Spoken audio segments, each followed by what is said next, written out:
Assalamualaikum warahmatullahi wabarakatuh.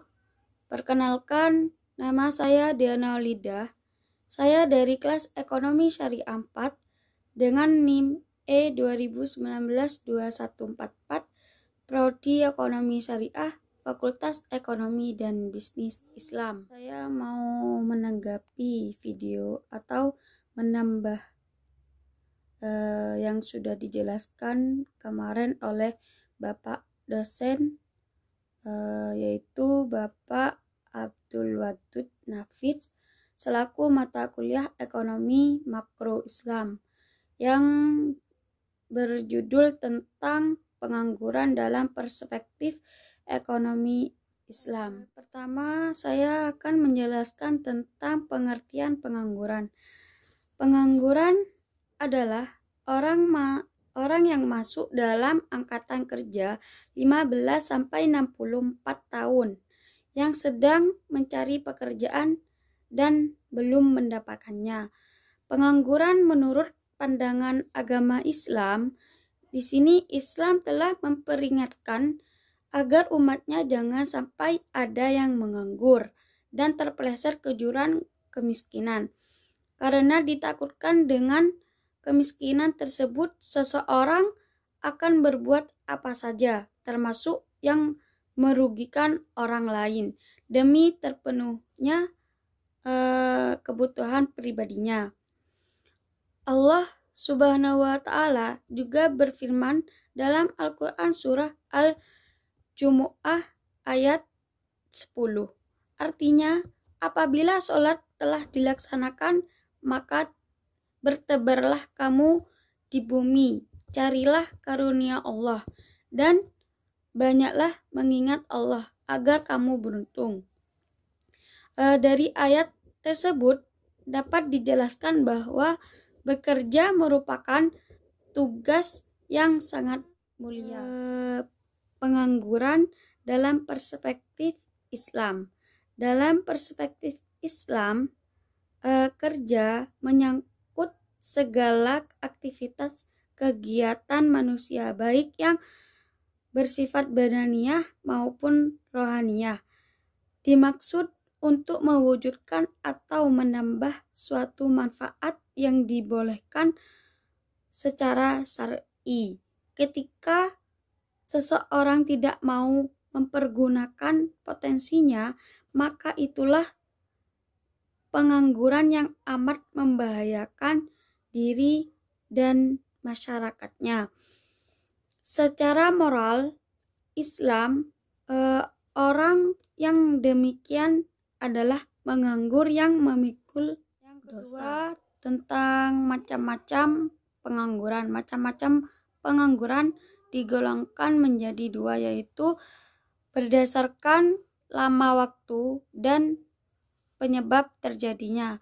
Yang pertama, pengangguran berdasarkan lama waktu kerja. Ada 3. Yang pertama, pengangguran terbuka.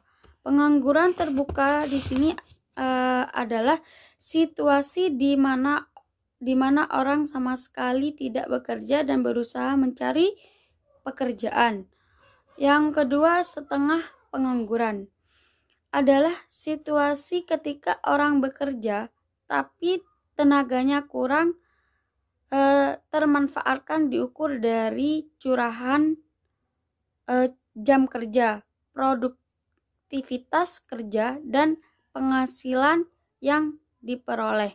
Yang ketiga, pengangguran terselubung terjadi karena tenaga kerja tidak bekerja secara optimal, yaitu pengangguran menurut faktor penyebab terjadinya, yaitu ada 4. 1. Pengangguran konjungtur atau siklis adalah pengangguran yang berkaitan dengan turunnya kegiatan perekonomian suatu negara.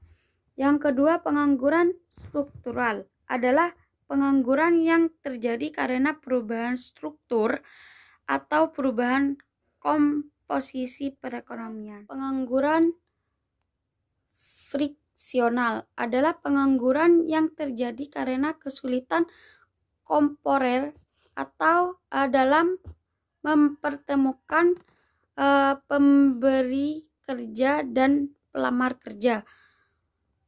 Yang keempat, pengangguran musiman adalah pengangguran yang terjadi karena penggantian musim. Pengangguran ada beberapa cara yang seharusnya dilakukan oleh pemerintah.